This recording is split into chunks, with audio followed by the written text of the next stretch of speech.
Hey everybody, today we're going to be working in 1.2 here in our Principles of Algebra and Geometry class, and our effort and our focus today is on applying order of operations. We talked a little bit about this last time in class, but the order of operations are as follows. We sometimes will refer to it as PEMDAS.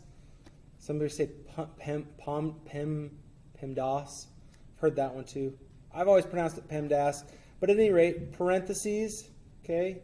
We work inside the parentheses first, and then we do our exponents, okay, which we know are those elevated numbers, exponents. And then we're going to do our multiplication and division from left to right as a group, and then we'll do our addition and subtraction from left to right as a group.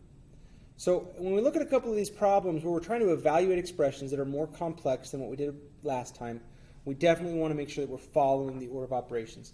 So I'm going to take a look at question number 7 with you today, and we'll take a look at question number 17 today. Those will be our two problems that we're going to look at to give us a basic idea. I'm also going to get out a calculator. You know what? I'm going to go ahead and I'm just going to use a Desmos.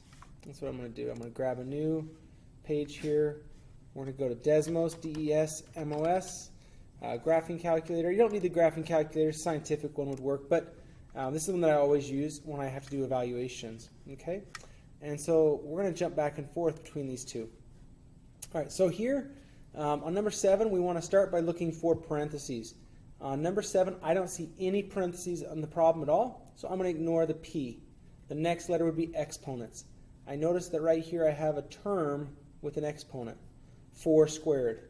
So I'm going to rewrite this problem. It's going to come right out here as 48 divided by, now 4 squared I'm going to go ahead and evaluate. 4 times 4 is 16 plus 3/5.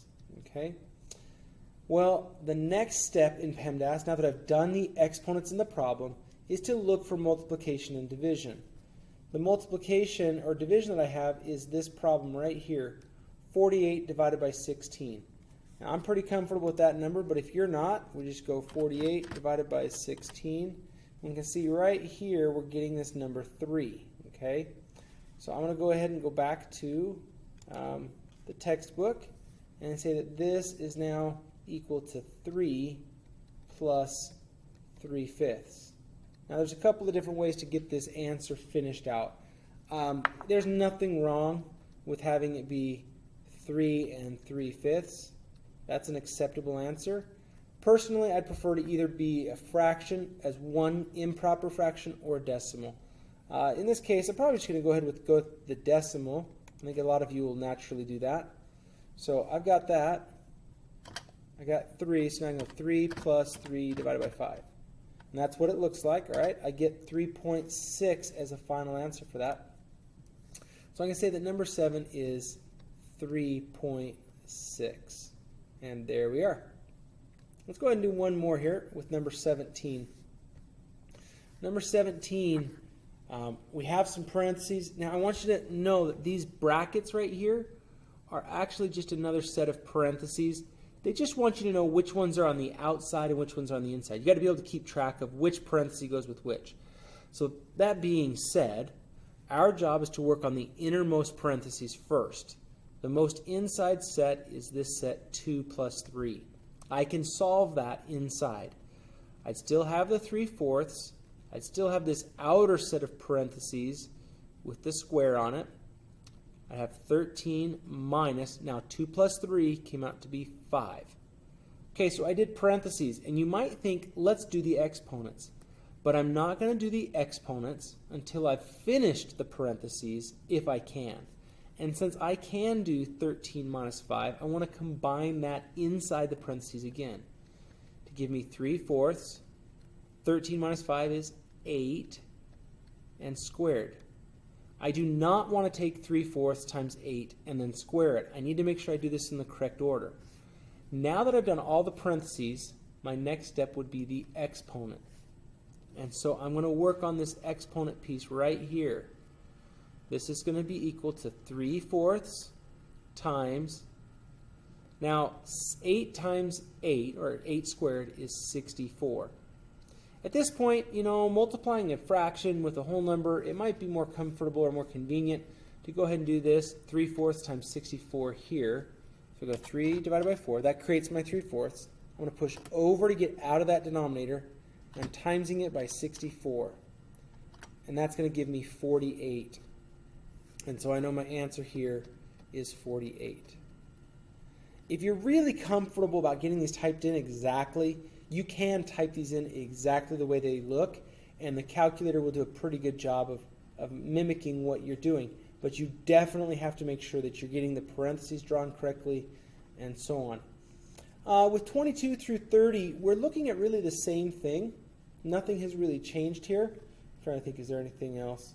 I think we're pretty much there. On the homework, we're assigned 3 through 19, 22 through 30. So if I go back, here's my 22 through 30. We want to go ahead and evaluate some of these. It's really about following order of operations once we put a number in. Nothing else is really changing. So let's take number 29, for instance. We'll make it our problem of the day. For this set, we have k squared minus 1 over k plus 3. But then they're going to tell us to use 5 instead of k. They're saying when k equals 5, that means where I have my k in this problem, I'm going to go ahead and write a 5. So that would be parentheses 5 squared minus 1 over parentheses 5 plus 3. Now, I look at those parentheses. Is there anything inside of those parentheses that I created to do? And the answer is no. 5 is just the number 5. It doesn't say 5 plus 2 or anything like that. So I'm going to go to the next step, which would be my exponents. So I see that I have a 5 squared here. Well, 5 squared is 25 minus 1 over 5 plus 3. Okay. This is where we will have a fundamental issue if we don't understand the structure of fractions. When we go to do the next step in PEMDAS, it feels like we've done the parentheses, we did the exponent, multiplication and division should happen before addition or subtraction. So think things like 25 divided by 5. However, the way that this is structurally built is that we're taking this whole thing and dividing by this whole thing. The only way to compute that or to mean that thing is to imply parentheses around the top and parentheses around the bottom. We didn't really get into it, but these parentheses are implied in keeping the top and the bottom separate from each other.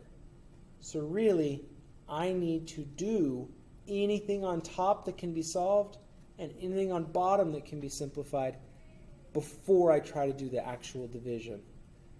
That's why I wanted to go through one of these fraction problems. It has that extra layer. So 25 minus 1 is 24 over 5 plus 3 is 8, and 24 does divide by 8 to produce 3.